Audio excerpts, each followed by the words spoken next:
Hello everyone, welcome to another edition of VAFA Tragics. Great to be back after a couple of weeks off. We all managed to get away to Bali, which is the best thing about having a week off. As I welcome the panel. Welcome the panel. Hello, welcome boys. Andrew, Nick, welcome. Brenton. I didn't get invited to Bali. Did you two go and just not invite? I certainly me? didn't. I was No. in the cold Ballarat. I definitely wasn't in Bali. The man took another mid-year jaunt. Yeah, I was also in Ballarat. We'll talk rep footy. We'll talk rep footy. We'll talk a whole heap more. We've got William Buck Premier. We've got William Buck Premier for the women's as well, with a brand new sponsor on board. Great to see William Buck supporting Premier Section football right across the VAFA. We also will talk about who's in trouble from a relegation point of view. We've got some special behind-the-scenes footage for you as well as the dissection right at the end of the show. Want to get that out of the way. What's your takeaway from the weekend after every club has a break for rep footy? We'll get on to rep footy in a moment, but footy was back on the weekend, which was great. Yeah, really exciting time. I was at William Buck Premier, so now that's really opened up with the 3 straight losses to Zabs, which I know we'll get into, but that's getting more and more exciting at both ends of the ladder. Just on that game, Blues really making their mark after that mid-year break, and they're going to make a charge in the second half of the year. Well, let's start with that game. The Blues at Toorak Park getting over the line against Zaz by 20 points. Zaz, of course, number of key players missing from their side at the moment, both through injury and also through absenteeism of people going to Bali and the like. But Nick, you had a strong look at this game. Blues were pretty good and recording a win that put them up to third. Yeah, it was their 6th win from the past 7 games for the Blues, but the Zabs were really good for at least the first 2.5 quarters. They jumped to a 13-point lead at the first break on the back of 2 Chopper Hanley goals, which you can see one right now, this beautiful one-hander, and then he finishes off with the lovely snap. Before the Blues piled on, the first 4 goals of the second, with Ross Young and Jamie Mugovan leading the charge.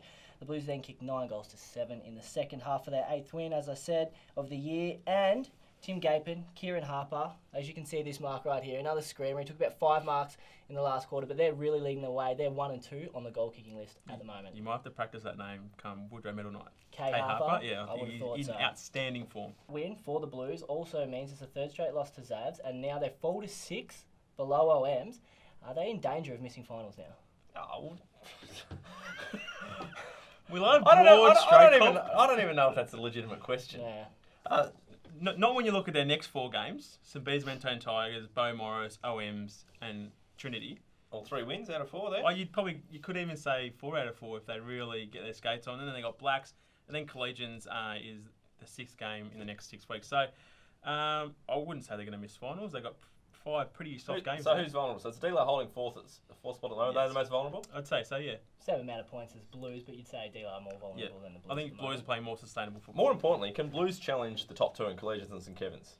I don't think so, just because I think those 2 are far and away the 2 best sides in the competition this year. I'd give them a shake. I think they're in sparkling form at the moment. Probably nearly the form side of the comp. Uni sides always build late into a season. They always build late, so they don't have their players for as long. It's particularly through this mid-year period. All uni on holidays, they're away on holidays.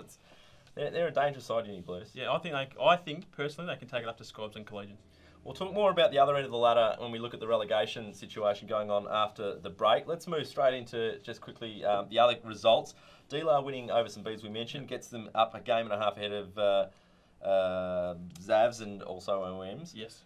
Scobbs too strong for old Trinity, and Collegians too strong. The margins are getting bigger between the top half and the bottom half. I think there's definitely a gap in between the top 4, top 5, top 6, and the bottom half of the ladder.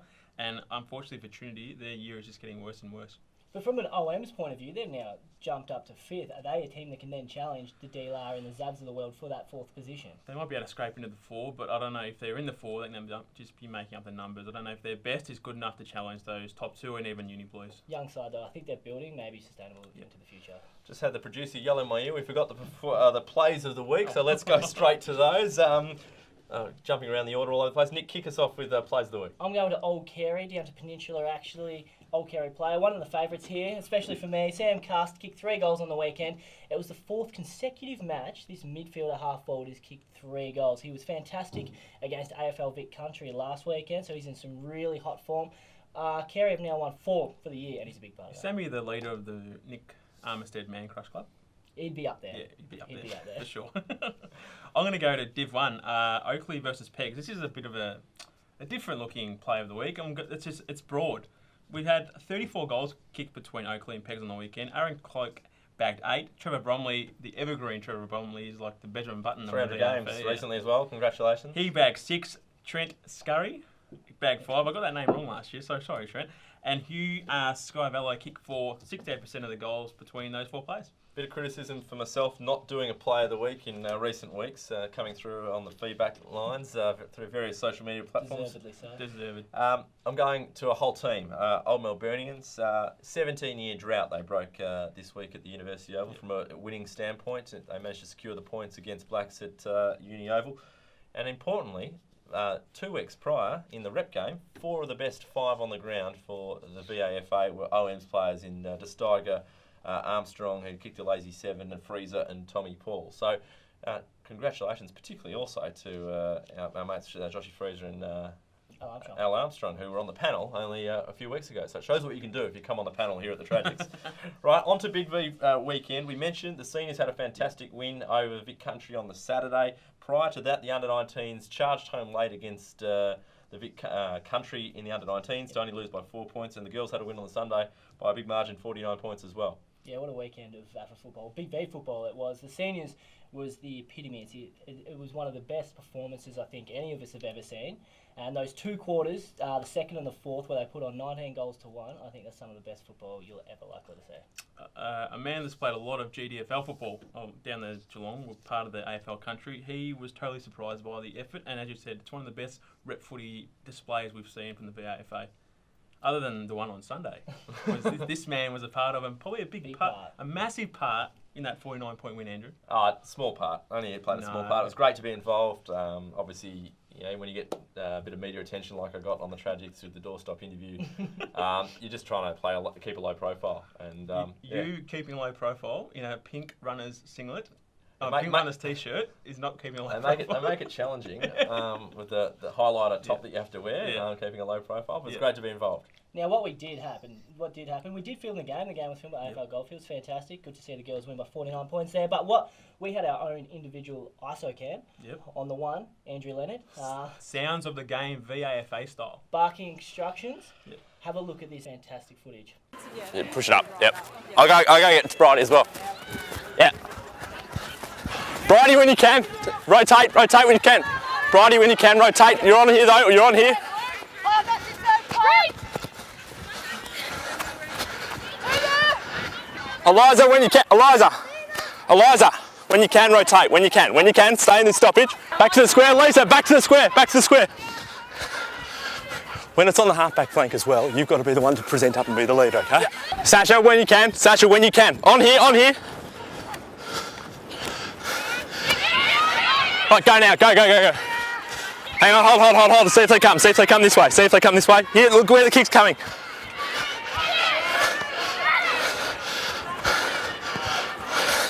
You're on, Sash, come on. Great work. One more on. Forward line. Forward. Back. Change over.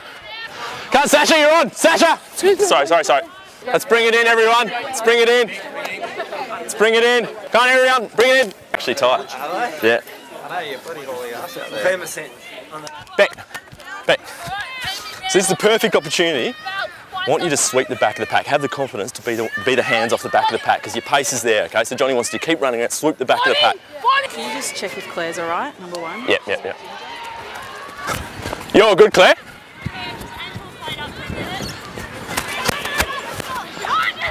You okay? Right. Oh! Here you go, this side. Back.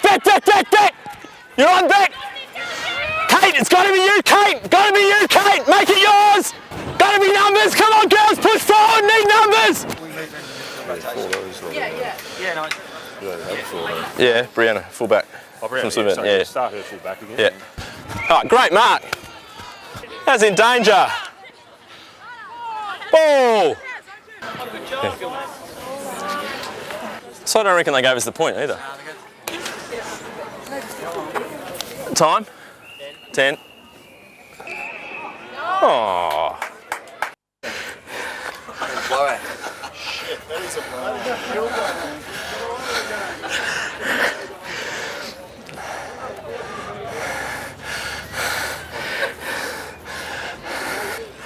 No, I got runners here. It's cracked and just blown out. Yeah. Yeah.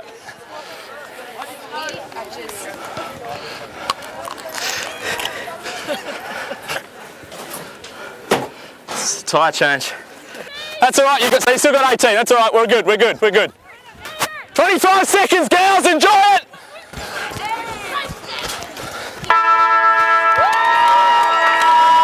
Let's take a break and we'll discuss more after this on the Tragics. Anytime is the right time to get fit at Anytime Fitness. Access over 400 gyms across the country 24/7 and discover why more Australians train at Anytime Fitness than any other gym. Go online and register now for your free 7-day pass and feel something better. Welcome back to the Tragics. The boys still having a lot of enjoyment in that break about some of the antics of being a runner. I'd like to see you guys mic'd up in your day jobs as well. Yeah, there's no chance. Too much beeping. Time now to talk WBPWFR. That's the William Buck Premier Women's Finals race. Very nice. Talk us through it, Nick. The top 4, is it set? There's Caulfield Grammarians are hanging around as well. Yeah, I don't think it is set at the moment, although Caulfield's running a pretty poor percentage at 75. We've got Scob Saints are leading the charge with just 1 loss for the season. Fitzroy ACU, so those 2 teams should finish 1 and 2, I would suspect. But then we've got Marcelin, who are on 9 wins, and Trinity on 8, and Caulfield also on 8. Now, Trinity, they've got 2 games against Brunswick, Renegades and Odds of Variance, so 2 games that I would have thought penciled in to win.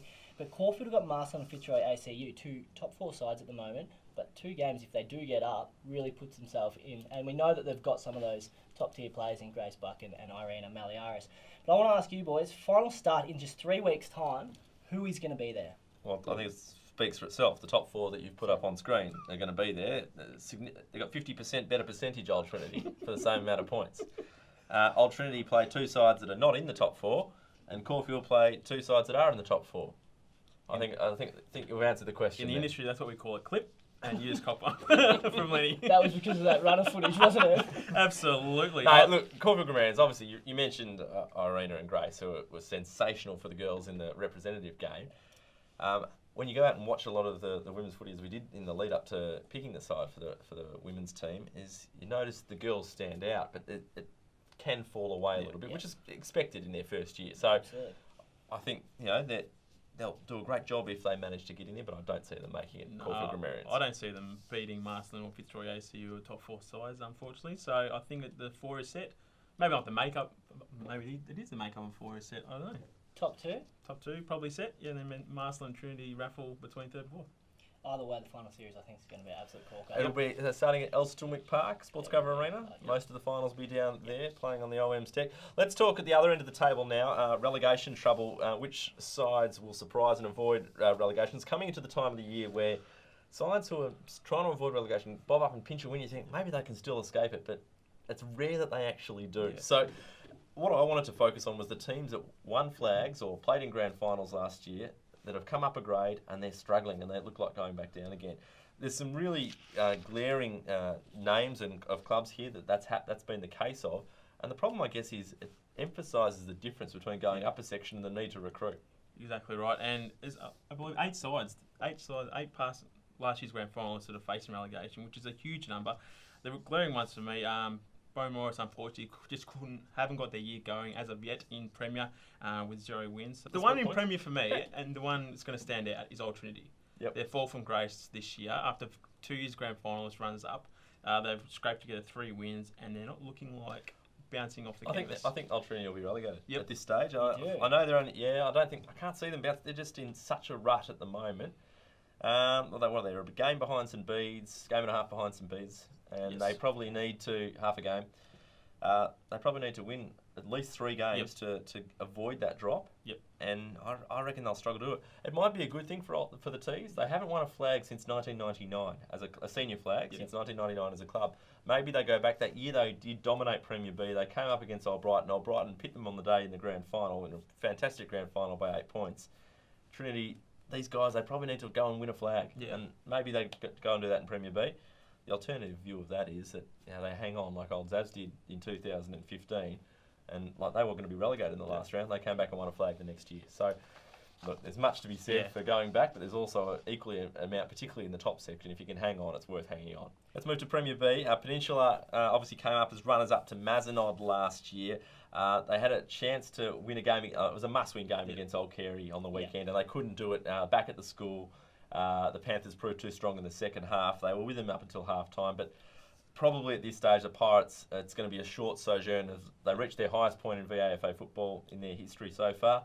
I think they're going back to Premier C. And they scraped together 2 wins, which is fantastic. They really celebrated their first win in Premier B. Yep. Now they've tasted what it takes to get to Premier B, what it takes to make that jump up in grade. And it might not be such a bad thing to go drop back down to Premier C, get a few players in from the school, recruit over the summer, and then try and bounce back to Premier B. Well, what they've done is they've gone up without that premiership. So now that, like you said, they've got that taste. They can, if they do end up being relegated, go back down and then fight for that. Every time they've gone up without a premiership because they've never won one, unfortunately.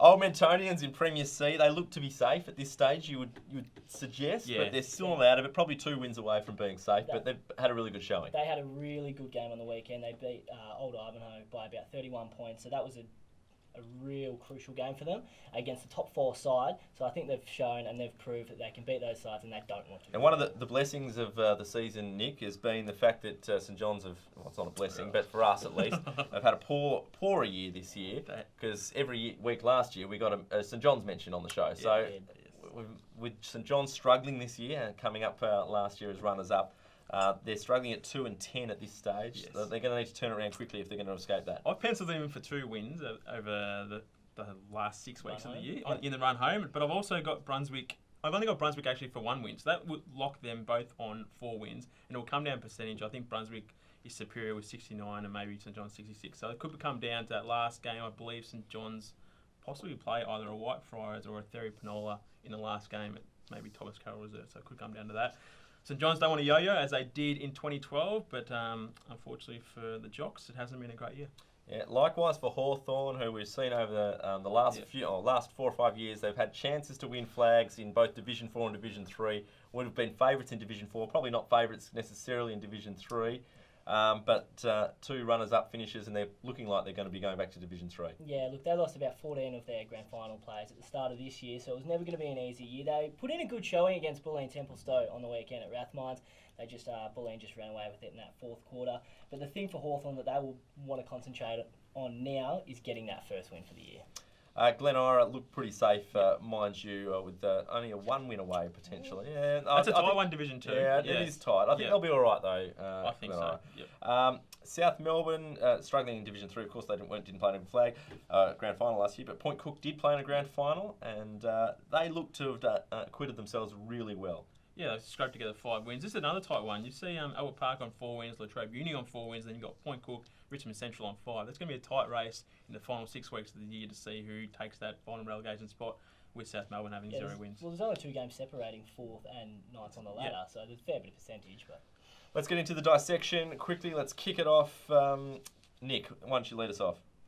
Andrew, I'm going to you. How many players from last weekend's Big V women's game do you envisage could be playing AFL women's? Up to 3 to 5, I'd say, potentially. They're all so young. I didn't realise there's 3 17-year-olds running around in that side. A number of players that could potentially go on if they keep progressing the way that they're clearly progressing. Half the side had not played footy until this year. It's unbelievable, isn't it? It is incredible. Yeah. So you think of the potential for improvement and development. 3 to 5. I'm not going to name them though. If we get those 3 to 5 in the AFLW, that leaves the VAFA as a genuine pathway for women. On this, yes, this is my idea. So we're obviously struggling for grounds for women. I think we should bring in Wednesday and Thursday night football. Yeah, absolutely. For the VAFA women's competition. I know it's an impediment on volunteers and clubs, etc., to put on games. Play Wednesday and Thursday night fixtures. You could live stream them. It becomes its own development league for the AFL, and people can go and watch those games as a means to watch those games. Now, that's obviously throwing a spanner in the works, but I think something to keep pumping up the VAFA as the premier breeding ground for future footballers coming through. Does Oakley's win over Pegs mean finals are imminent? They play Ormond at the Scammell this week. Massive win for Oakley over Pegs on the weekend. Imminent is a word that maybe we shouldn't be using with 6 weeks to go, but their final chances are definitely not dented. And with Cloak and Bromley playing as they are, they have every chance of making finals and beating Ormond at Scammell this week. Now I'm going to go to you.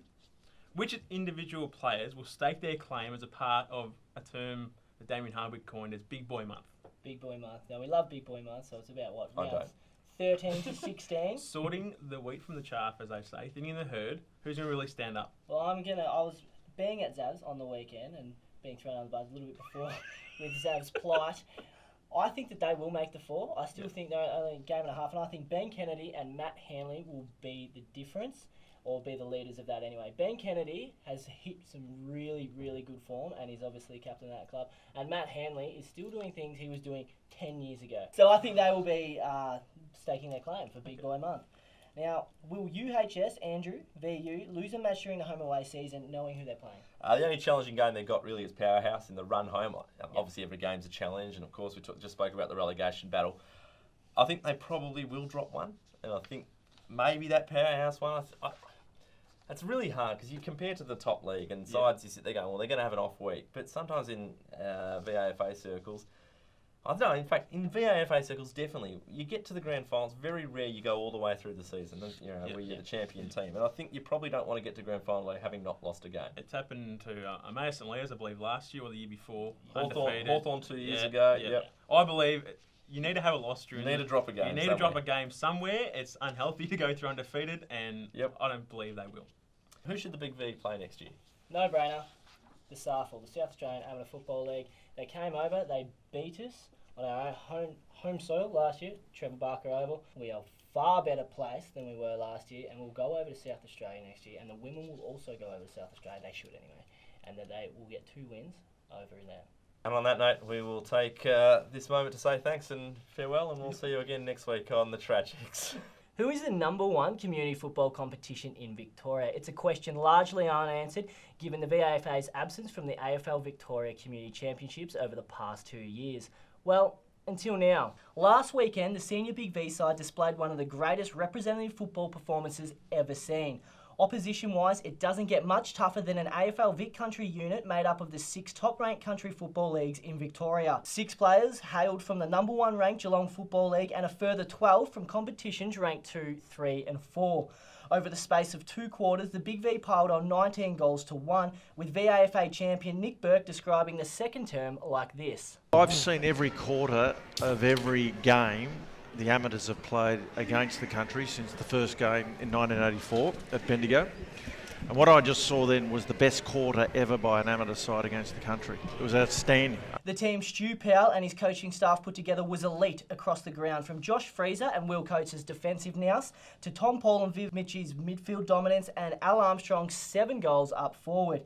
Our captain was from Premier C. Our Spirit of the Big V award recipient was just 20 years old, and the best player on the ground, adjudged by the umpires, was 32, but bleeds Big V blue like few others. So when people ask who is truly the #1 community football competition in Victoria, look no further than the cohesive community that is the VAFA.